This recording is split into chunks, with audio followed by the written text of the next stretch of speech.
بالله من الشيطان الرجيم. بسم الله الرحمن الرحيم. مثل الذين ينفقون أموالهم في سبيل الله كمثل حبة أنبتت 7 سنابل في كل سنبلة 100 حبة والله يضاعف لمن يشاء والله واسع علیم. جو لوگ اپنے مال اللہ کی راہ میں صرف کرتے ہیں ان کے خرچ کرنے کی مثال ایسی ہے جیسے ایک دانہ بویا جائے اور اس سے 7 بالیں نکلیں اور ہر بال میں 100 دانے ہوں. اسی طرح اللہ جس کے عمل کو چاہتا ہے افزوئی عطا فرماتا ہے، یعنی زیادہ کرتا ہے. وہ فراخ دست بھی ہے اور علیم بھی ہے. الذين ينفقون أموالهم في سبيل الله ثم لا يتبعون ما أنفقوا منا ولا أذى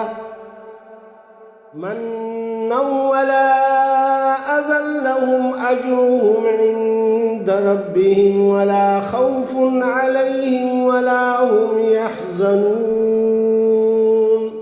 قول معروف ومغفرة خير من صدقة يتبعها أذى والله غني حليم. جو لوگ اپنے مال اللہ کی راہ میں خرچ کرتے ہیں اور خرچ کر کے پھر احسان بھی نہیں جتاتے، نہ کسی کو دکھ دیتے ہیں، ان کا اجر ان کے رب کے پاس ہے اور ان کے لیے کسی رنج اور خوف کا موقع نہیں ہے. یا ایھا الذین آمنوا لا تبطلوا صدقاتکم بالمن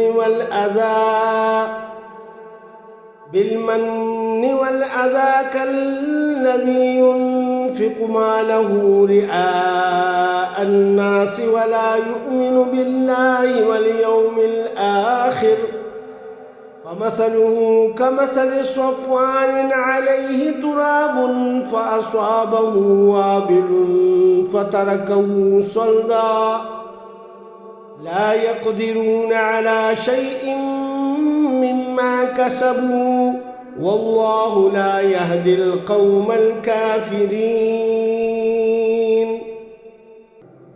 اے ایمان والو، اپنے صدقات کو احسان جتا کر اور دکھ دے کر اس شخص کی طرح خاک میں نہ ملا دو جو اپنا مال محض لوگوں کے دکھانے کو خرچ کرتا ہے اور نہ اللہ پر ایمان رکھتا ہے اور نہ آخرت پر.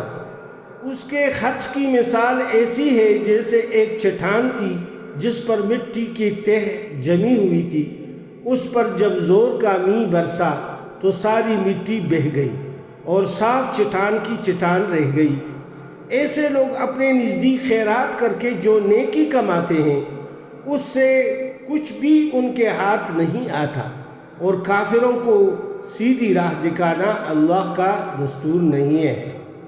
صدق اللہ العظیم.